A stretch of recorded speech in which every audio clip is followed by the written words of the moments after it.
Hey listeners, this week we're talking to Marc Brackett. Marc is the founding director of the Yale Center for Emotional Intelligence and the author of the 2019 book, Permission to Feel. You'll hear more about him and his story in this episode, but we want you to know why we chose to speak with Marc, why now, and the framework that he's introducing around the world to help us all become more curious, open, and understanding of our emotions and those of others. We're talking to Marc now because most of us didn't grow up with emotion skills. But in a world where we need to be more aware of our emotions and how they impact our relationships and connections, these skills are becoming critical. Some of our biggest challenges are the ones we face in our social interactions, and our emotions underpin many of these challenges. So Marc's work is based in a 5-step framework he created called RULER, and it's an acronym. R is for recognizing the occurrence of an emotion, which is the first clue that something important is happening. U is for understanding, which means that we know the cause of the emotion and see how they influence our thoughts and decisions. L is for labeling, which refers to making connections between an emotional experience and the precise term to describe the emotion. E is for expressing, which means knowing how and when to display our emotions, depending on the setting, the people we're with, and the larger context. And finally, R is for regulating, which involves monitoring, tempering, and modifying emotional reactions in helpful ways in order to help reach personal and professional goals. What you're about to hear is the powerful work that Marc is doing to bring emotional intelligence into the world and how you can play a part in that.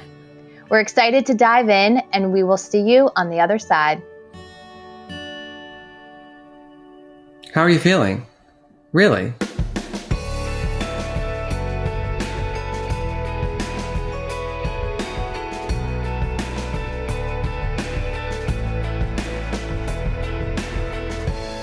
Hey listeners, welcome to In the Arena. I'm Jackie Goldberg. And I'm Leah Smart. And today we are talking to Marc Brackett. He is the founding director of the Yale Center for Emotional Intelligence, and he's also a professor in the Child Study Center at Yale University. And his research is focused on the role of emotional intelligence in learning, in decision-making, creativity, relationships, health, and performance.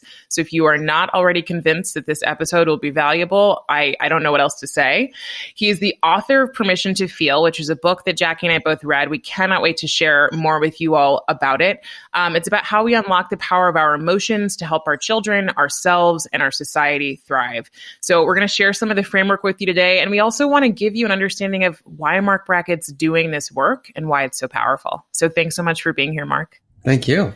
Excited to talk with you both.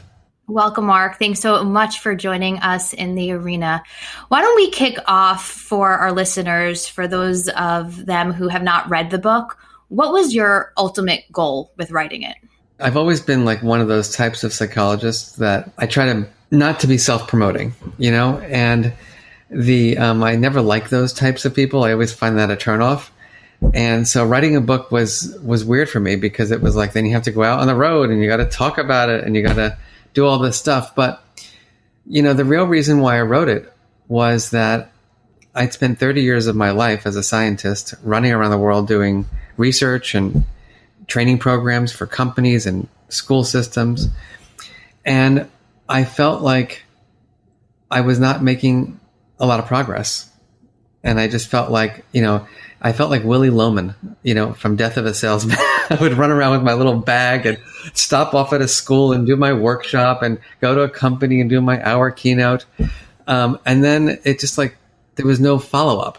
And people kept on asking me, so what's next? And so I decided a couple of years ago to just take everything that I learned from, over 150 studies and other people's research, as well as my own exploration, personally and professionally, running around different countries, and try to put it in one place and make it accessible.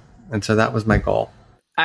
First of all, I'm laughing. Jackie and I have both been in sales, so it's funny to think about, going around and knocking on people's doors and having that little experience. So I'm laughing at that. You want to talk about your feelings? Why aren't all the doors opening for me? I don't get it. I used to get slammed in my face, right? Like, not interested. Yeah. Well, you said, and Marc, you're a beautiful writer. I liked how you mixed writing that felt sort of poetic in a way, with this practical application of how we work with our emotions. And you have this quote that I highlighted on page 13, which is, "Our inner lives are uncharted territory, even to us, a risky place to explore." I would love to hear, how did you and why did you start exploring this work? I have to be honest, I think most of us are emotionally stuck. And it's because our society has not given us the permission to feel. And I just feel like that's the worst thing for people, to go through life not knowing, who they are in terms of how they feel about themselves and how they feel about other people. I've come to the conclusion that really it's a human right to be self-aware. And if we don't have the language to describe how we feel, we can't be self-aware. We can't, get to that nuance of, how we're feeling, or communicate what's going on for us to other people to get the support we need. And so it is uncharted territory because there's no formal education for this, And my hope is that, I, among many other people, can make a big difference in society by, I'll say it from my work in education, putting emotions on the other side of the report card. Why has it taken us so long to talk about this, right? In your book, you do reference some of the history and science behind emotions, and it's all relatively new. What's taken so long for our society to get here? I think it's multifold. One is like you go back to some ancient histories and it's like, rule your feelings or they'll rule you. And so the Stoic philosophers, were not very interested in feelings. Much of our religion, asks us to suppress, our feelings and not to communicate, because that sharing is a weakness. And I can tell you right now that suppressing, repressing, denying is a weakness. Expressing is not a weakness. It's actually has tremendous health benefits to all of us. And then also, I think, cognition, which is what we all know about because it's how we got into college and how we got into, test scores and grade point averages, right? It's all about memorizing things. And our emotional lives are just different. There's no correct answer.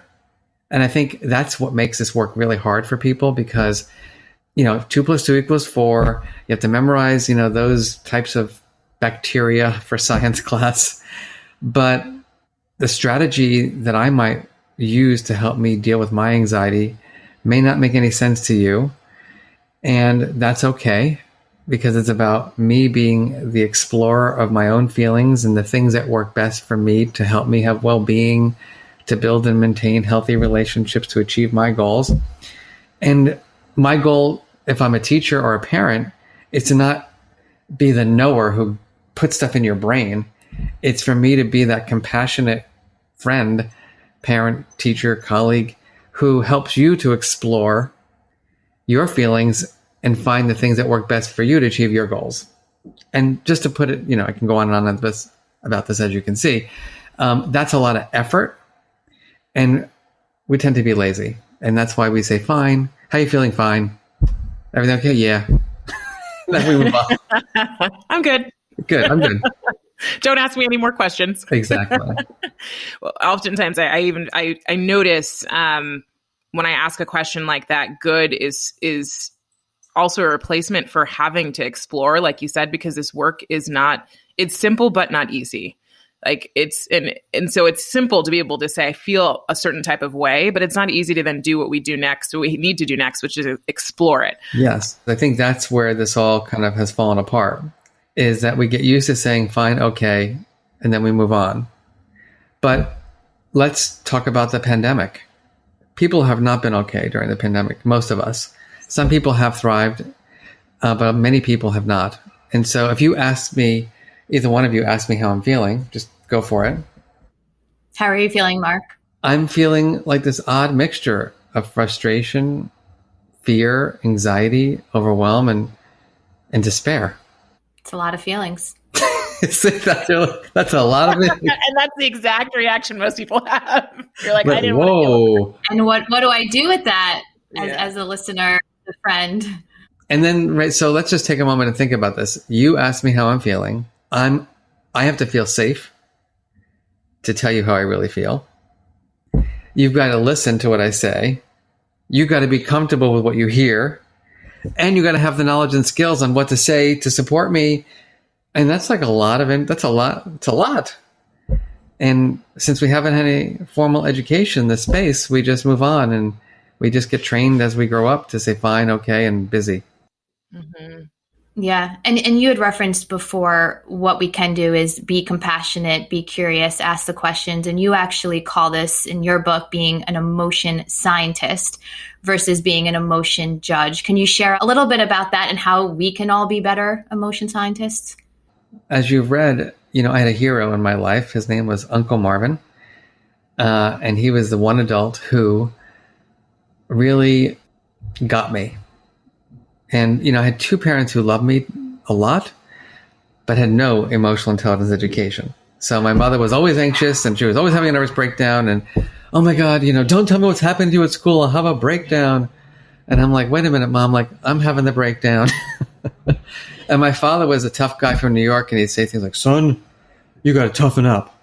I mean, my father loved me, but he just didn't have any, I remember even in middle school, he'd said this one thing to me. I'll never forget. He's like, son, I used to beat kids up who look like you and act like you. I'm like, Dad, wow. I don't know if that's called parent-child bonding 101, And he didn't mean it. He just, he was afraid for me because I wasn't a tough guy and he just wanted me to be safe. And that's what he knew to say. Just for everybody to know, it's wasn't great. Well, I think you also make a great point is our parents, they did the best they can. Totally. And even, I know Leah and I have spoken about this with our own families. It's you don't really realize that until you're adult and have the self-awareness and the reflection and the introspection and really taking the time to explore your childhood and the impacts there. But there's so much compassion there, right? Because they loved us and they did the best they could with what they had and the resources they had at the time. 100%. And how can we change that, right? This is your goal. How can we change that for our future generations? Yes. And so, I learned a lot from my uncle. And, I was just very fortunate that when I was in middle school, when really my life was going in a downward spiral, he was getting a master's degree in the hometown where I grew up. And he would stay with us on the weekends. And he would sit with me in the backyard and he would ask me these questions like the one I opened with, how are you feeling? Really? And he would do it in a way that just his facial expression, his body language, his vocal tone, I just wanted to tell him what was going on. I felt safe and I felt comfortable. And I just said all of the horrible things that were happening to me. And he didn't say, toughen up, get some grit. He just said, well, how are we going to get through this together? Mm. And, I owe him, my mental health. I owe him my career. And so this emotion scientist versus emotion judge piece is really important to me because once we give ourselves the permission to feel, which is life's work, by the way, to be just fully able to accept that all emotions are information, that there's no bad emotion, that's a lot of work. Then we have to become these curious explorers of our feelings and not critical judges. So the critical judge is I have an aunt who's like this. She's like, what's wrong? I'm like, I don't know. You? I don't know why you start off the conversation. I'm hearing something wrong. I'm like, I don't know. Your projections might be wrong. Maybe I'm tired, but it sounds like you're projecting a lot onto me. Exactly right, Leah. And so this question of how are you feeling, the question of being honest and truthful about what we're feeling. The emotion scientist is open, curious, reflective. The emotion scientist wants to get granular. So we know from research that there are people who are clumpers of emotion, and then there are people who are granular. So the clumpers are fine, pissed, done. That's the extent of my vocabulary. The granulars are gosh, I'm not nervous. I'm anxious. No, I'm not anxious. I'm overwhelmed. No, I'm not overwhelmed. I'm feeling apprehensive. They have that specificity. And what research shows is that specificity actually is quite helpful. It's helpful for communicating, and it's really helpful for helping people to manage their feelings. And so the judge just doesn't really care about this stuff. I'll give you an example. I gave this talk for a bunch of physicians, and this one veteran professor stood up after my talk and he said, "What happened to this university?" What are you talking about? He's like, "We produce Nobel laureates, not nice people." Now, I happen to know this person. I know the people who work for this person. I'll just tell you right now, everybody who works for this person hates their job because nobody wants to work for someone who's a critical emotion judge who doesn't care about feelings. I have so much respect for you because writing this book isn't just about the research, it's about your story. And, being able to, or having the bravery to share about your own experience, your past, Uncle Marvin, who's like the superhero in the book, and he is the original emotion scientist. It was just really powerful. And I imagined you writing this being sort of cathartic also, because it's a sharing of so much information about your experience. And I wonder if you can just talk about that, because I think there's a lot of power in showing up, not just as a researcher, but as someone who's open to sharing their story. Yeah, I appreciate you saying that. I'll be honest, it took me until I was 49 when I started writing my book. That's later in life. I've had this story for my whole life, but I wasn't psychologically prepared to be fully authentic with the world around me. And for years, as my work became more known and I was more like popular in the psychology field and stuff like that, people would always ask me, so like, gosh, you're so passionate. Like, why do you do this work? And I would say things like, I hated school, I was bullied, but it's not the real reason. The real reason is that I was robbed of my feelings as a child. And I suffered because of it. And I see so many people suffering in the world and feeling as if they share their true selves, they're going to be judged. And so I'll be honest with you, it was safer for me to be my true self as I turned 50. I'm a full professor. I didn't have much to lose. And I hope that I can help people not have to wait until they're 50. Can you share some of what it was like to open up like that? Because the feeling or sense I get is there are some of us who are clumpers, and some of us who are maybe what's the non-clumper? The granular. The granular, right? So some of us clumpers, some of us granular. For the clumpers, I can imagine there are multiple reasons. I don't want to project onto them that we don't do it, or they don't do that investigation. What's it like when you actually start doing this work? Well, for me, I had quite a lot of challenges growing up. Not only was I abused, but I had terrible bullying. My parents did something that was not very smart. They put me on public television about my abuse because I was a very precocious kid. And so there was this weird opportunity for me to go on like national television about sexual abuse.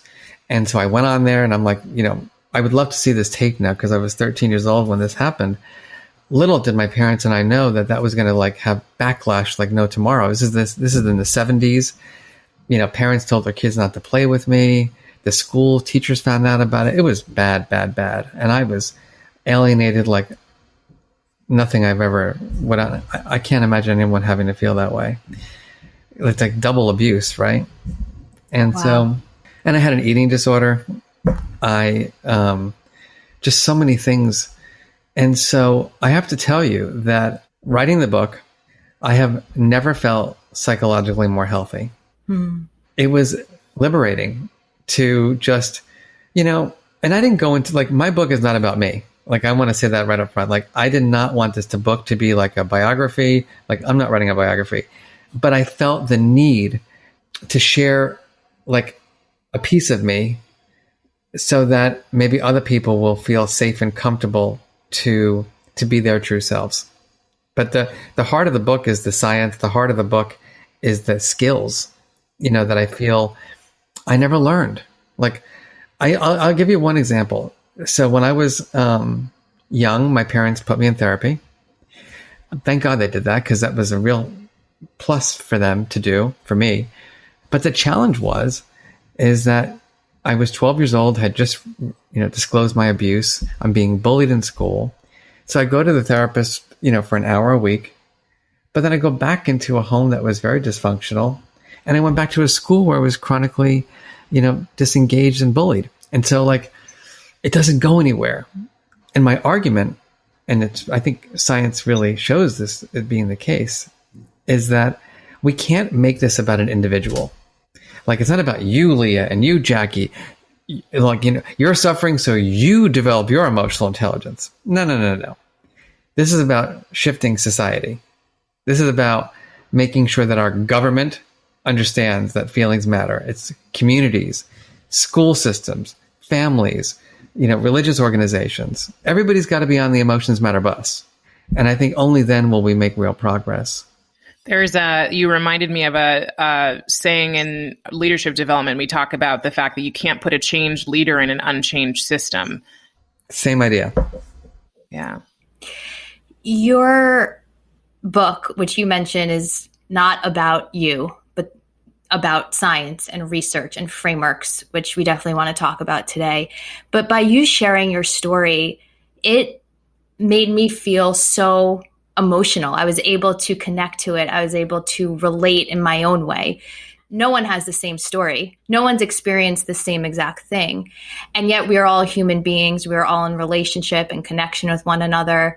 And we feel. We are human beings who feel. And so by you sharing your story, it allows the reader to connect on a different level and then apply the emotional framework and skill set that you teach in the book.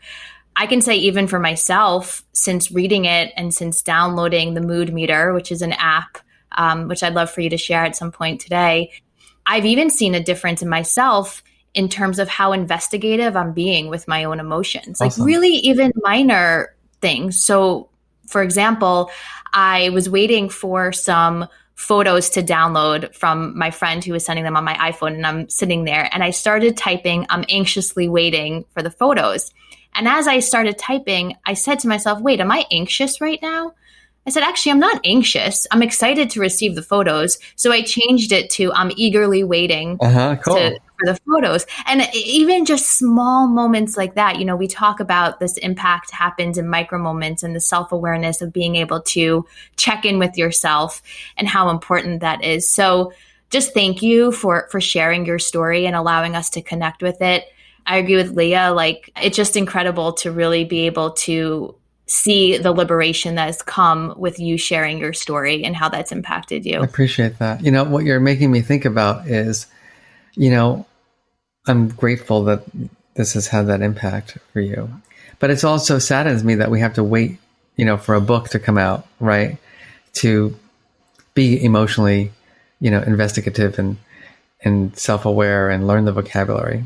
And it's why, most of my career has been dedicated to building curriculum for school systems. I'm proud to say that Ruler, which is our program, is now in 3,000 schools across the United States, many in Oregon, by the way, and many in New York and many in all over. And, it starts, I think this is like a womb to tomb education, because we know that how moms feel during pregnancy affects that fetus. And now there may be research to show that how dads, are responding to moms during these times can affect, the fetus. And we know that moms' emotions when babies are born affect the way children learn how to read facial expressions and co-regulate and can be soothed, and their nervous systems be calm when there's, challenging experiences. And certainly when I went to preschool, I still remember I'm introverted. And I was being abused at the same time. And so I was a lot of fear in my body, but also not prone to reaching out to meet people. And no one really helped me to make friends. And no one really was giving me a language to describe what I was going through, or no one even created the space for me to communicate that. And honestly, all of us are now adults in the workforce, and there's not much space for that now still. Yeah.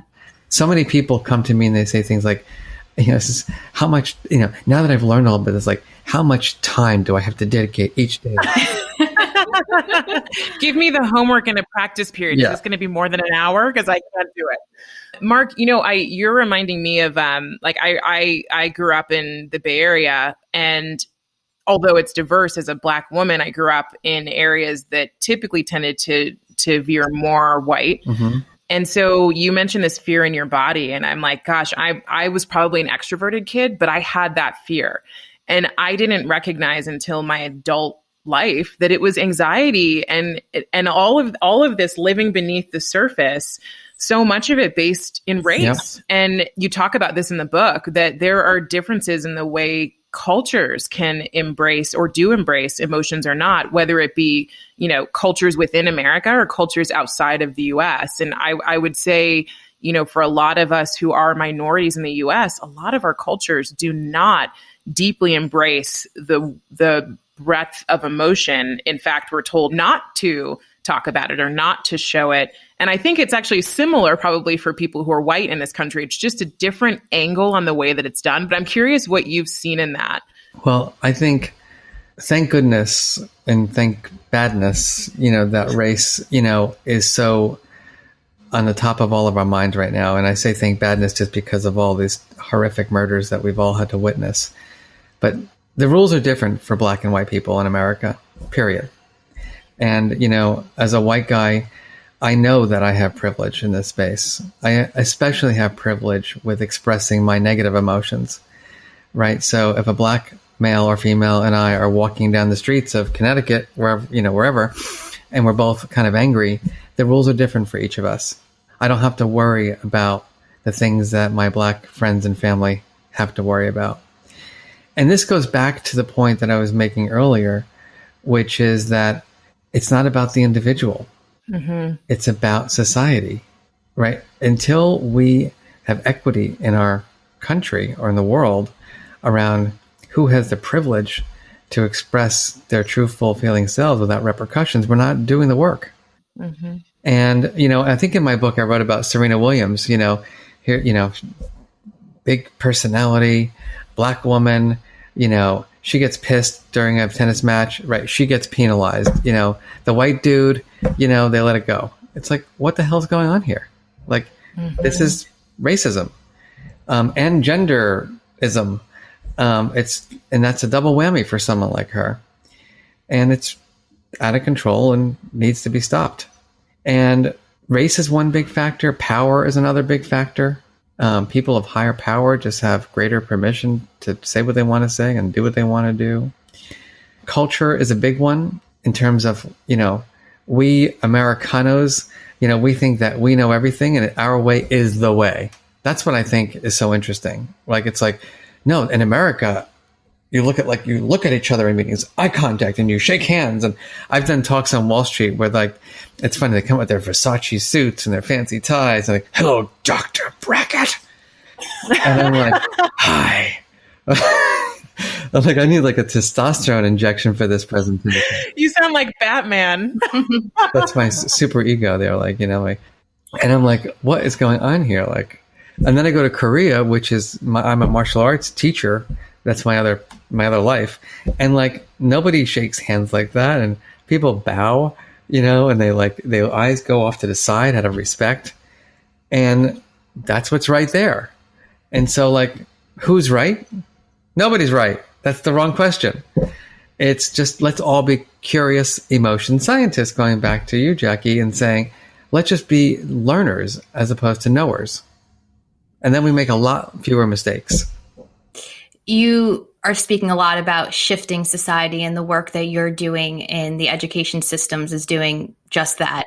And I found it so interesting how you spoke about your first few years going in with Uncle Marvin and all the work that you put in, and you felt like you weren't really making a dent, and you realized that the students, the children, the kids, they were excited and open and wanted to speak about their emotions, but it was the teachers, the principals, the superintendents, the leadership at the top that actually were inexperienced with expressing their emotions or talking about it. And so can you share a little bit about how you're working with school systems today, maybe specifically the ruler framework, which is incredible because to see it on such a large scale, like infusing it into an education system, but then also for individuals like Leah and I to apply it to ourselves and then to other people in our lives, like just that synergy is amazing to see. So I'd love to hear a little bit about that. It's funny. You just reminded me of a story that I haven't told in a while, which was I was in England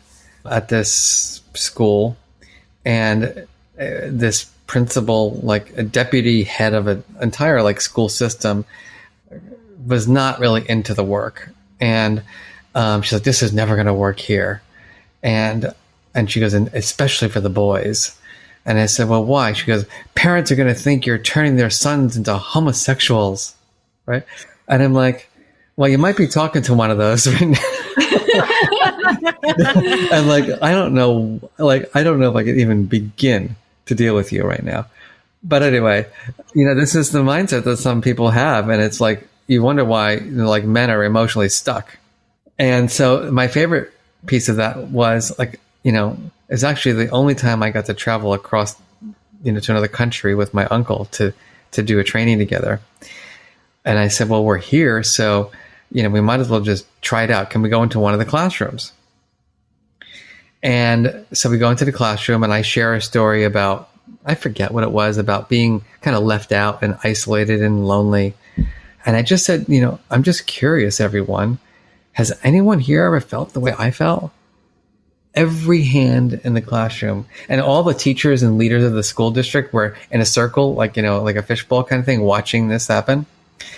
And it was just like, I watched that woman's face, like, she just, her jaw dropped as if like, like she looked like a fool. My favorite part of this, and I haven't thought about this in so long, is at the end, I just said, I'd love to know what you thought about this learning. And this one boy raised his hand. He goes, well, sir, for the first time, I was involved. Wow. And so, right, again, so much learning is about the sage on the stage. And, what he was finally learning was who he was and discovering how he felt and how empowering that was. And so that's really, that's the heart of my work, of our center's work. Ruler is an approach to what's broadly called social and emotional learning. As I said, we're in 3,000 schools. We've reached over 2 million children already, which is just mind-blowing. That's so powerful. And in New York City, we're in 450 of New York City's public schools and many of the private schools too. And, it's this thing that's evolved from Uncle Marvin and me sitting in coffee shops, writing lesson plans back 25 years ago, to being a whole district system-wide approach. It's really about how leaders lead, how teachers teach, how students learn, how families parent. And if I could say it my way, it's about infusing the principles of emotion science into the immune system of the entire school. And so that means there are these mood meters that you were talking about, which are tools to help you be self-aware and learn language for emotion. One of the things that you could do, actually, and we do in our workplace work, is we build something called the Emotional Intelligence Charter. So we talk a lot about how we feel, but we don't talk a lot about how we want to feel. And imagine with your team, if you just went around at a meeting and just said, well, how do we want to feel working together? Be interesting what you hear, right? Respected, supported, valued, appreciated, inspired. All right, well, what can we do together to ensure that we feel these feelings more frequently? So that's a tool that we teach, and the kids create it themselves. I'm remembering, you're going to love this one. So I'm in Seattle Public Schools, and I'm doing a tour. And I walk into this one classroom, and they have this gorgeous poster of their charter, which is how they want to feel. And one of the words was selfless. And I was like, this is too good to be true. Like, this is ridiculous. And so the way I, do my science in the streets is I just randomly go up to a kid. I'm like, hey, you, like, I've never seen a charter with the word selfless on it. And this boy looked at me like with such a cute face. And he said, sir, we decided as a class that everyone's becoming narcissistic. And so our charter word for this year is selfless.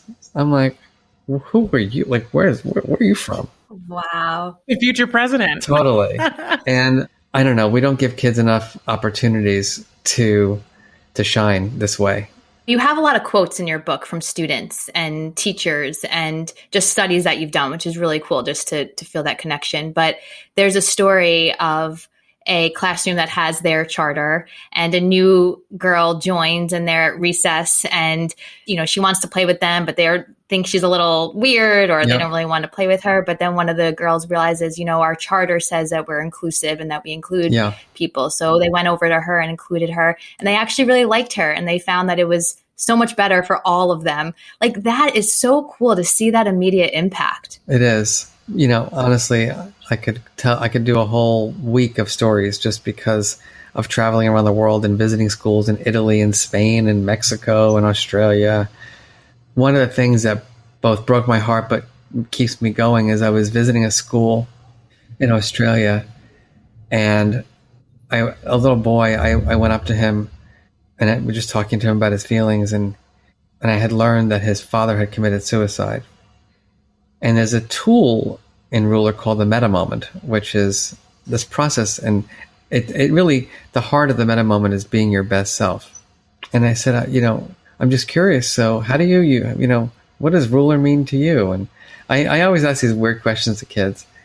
And this little boy looked at me and he goes, sir, my father died and I had to be my best self so I can be a role model for my little brother. Wow. And of course I'm like, crying and I'm like I gotta go to the bathroom. But I think we grossly underestimate how powerful it is to give kids the permission to feel and to give ourselves that permission at any age. So Marc, we're talking a lot about children and schools and yet we have all these adults living in the world, going to work. We're still children. Yep. Who are still emotionally anyway. All these children in adult bodies, right? I agree. Just because you turn 18 doesn't mean anything about your. I'm regressing. I'm just saying I'm 51 and I feel like I'm turning into like a 12-year-old. So. You're Benjamin Buttoning. So one of the things that I think we make up, especially in the workplace, is that doing this work is going to take away from getting things done. Yeah. Can you talk a little bit about if this is a myth or if this is true? It's a complete myth because here's what the research shows. A couple years ago, we did a national study of people in the workplace, 15,000 people. We wanted to know how are people feeling at work. And we also looked at the emotional intelligence of their leaders and managers and supervisors. So take a deep breath because the findings are out of control. Let's just imagine we have leaders who are high versus low in emotional intelligence. So what's the difference on their teams? 1, 50% difference in inspiration. Not 2%, not 5%, 50% difference. Emotions matter for creativity, for productivity. Imagine a whole group of people who are 50% less inspired than another group. Do you think there's going to be differences in productivity? Frustration, 40% difference. Job burnout, 25% difference. Intentions to leave the profession, 20 to 30% different. Ethical behavior at work, significantly different. It stinks to work with people who are unemotionally intelligent. I mean, maybe we don't want to get too risky here, but have you ever worked for someone in your life who was emotionally not skilled? Yes.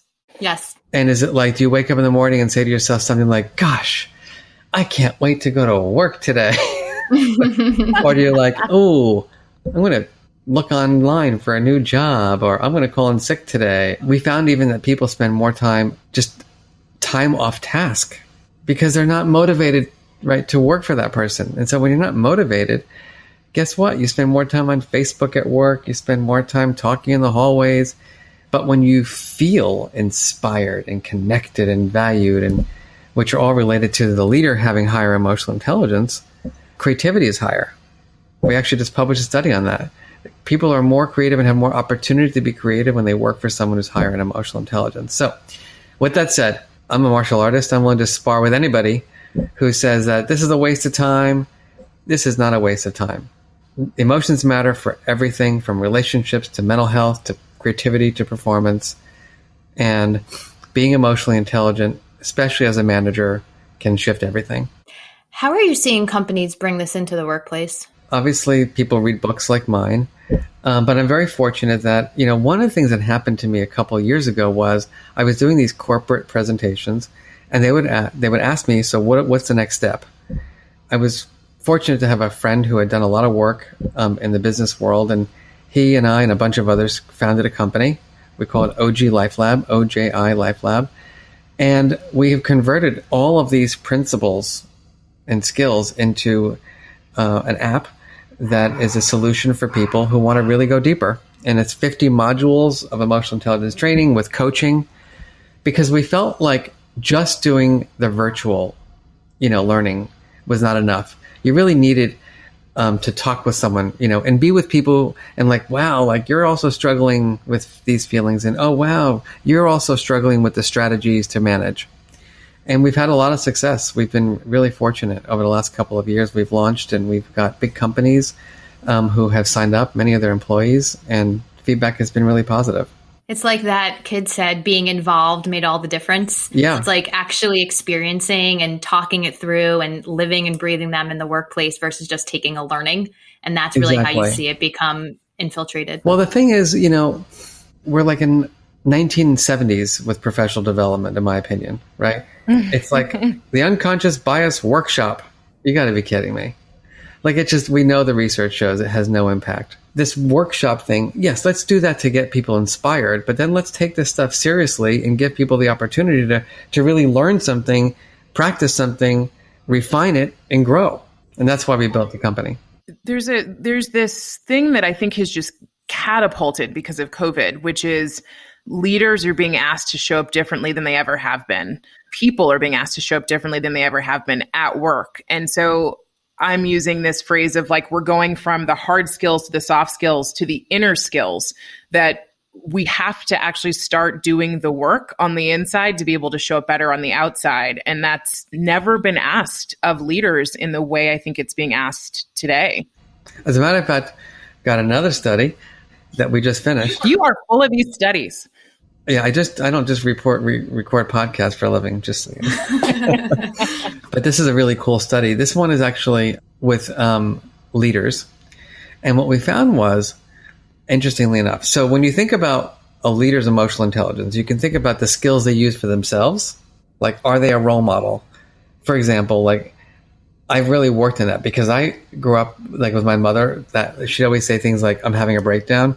And I'd be in meetings and once I get uptight or nervous, it's like, Marc, how you feel? I'm having a breakdown. And it's like, okay, you're the director of the Center for Emotional Intelligence. That's not. And so that's me being the role model. Marc, can you manage your feelings? Can you show that you have the skills to regulate? And then there's Marc, the leader, who has to say, you were on our team, Jackie and Leah, when you come to me with your stress or anxiety, can I be supportive to you? So the intrapersonal for me, interpersonal for you. Okay, so the research showed that not during the pandemic and regular times, the interpersonal part was more important. That people wanted a leader who demonstrated empathy, who was good at perspective taking. But during the pandemic, the intrapersonal piece showed up as being important as well. And I think it's because when bad things are happening in society, you just want to know you have a stable leader. You want to know that your leader can manage their emotions and not be ruffled and be present. And that's the self-regulation piece. And so point is, you got to have both skills. You got to be self-aware and have the ability to manage oneself. And you got to be socially aware and really skilled at helping other people to manage their feelings. What can people do right now who've listened to this episode and gone, all right, I'm okay, I'm open to becoming an emotion scientist? What's one thing they can do to move towards that? Start with curiosity. Instead of judging your feelings and thinking, I'm an anxious mess, right? I'm a stress ball. I'm this, I'm that. A lot of us, catch me if I'm wrong here, but we're programmed from early in childhood to be very self-critical. A lot of negative self-talk. Whether it be about the color of your skin, the size of your body, your religion, endlessly. And I know for me as a kid, like I was overweight, I was too feminine, I was too fat, I lost the weight, then I was too skinny, then I was this, I was that. And like my whole life was just literally, I was programmed by other people, which became my reality, right? I was gaslighted basically. And I started believing it. Maybe you are too feminine, maybe you are, maybe you are this, and maybe your nose is too big, and maybe your hair is this way, and maybe this, and maybe this, and it just becomes your default.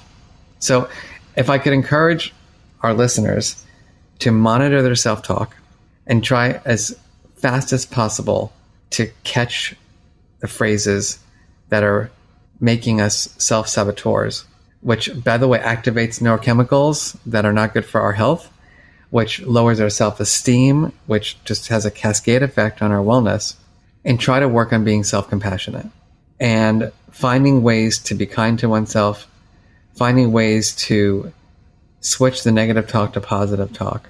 And it's hard.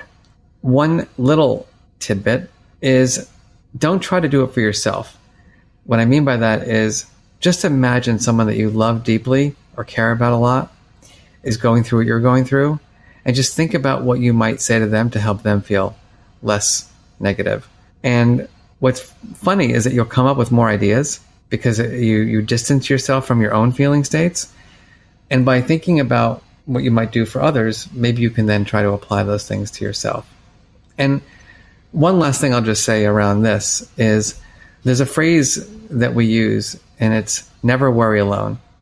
And when we feel insecure, when we feel strong negative emotions, we tend to isolate ourselves because we're embarrassed. We have feelings about our feelings, right? I'm embarrassed that I'm so anxious. I'm embarrassed, about this. And isolation is the worst thing we can do for ourselves, even if you're an introvert. And so getting social support, having that trusted friend, whoever it might be, to talk with about our experiences, A, helps us to be in relationship, B, helps us to gain perspectives that are outside of our own, and C, helps us to problem solve. And so it's monitoring our self-talk and doing everything we can to move away from self-criticism and everything we can to move towards self-compassion and moving away from this notion that I have to solve this on my own and getting that Uncle Marvin. Mm-hmm. I feel like we can sit here and talk for hours and hours.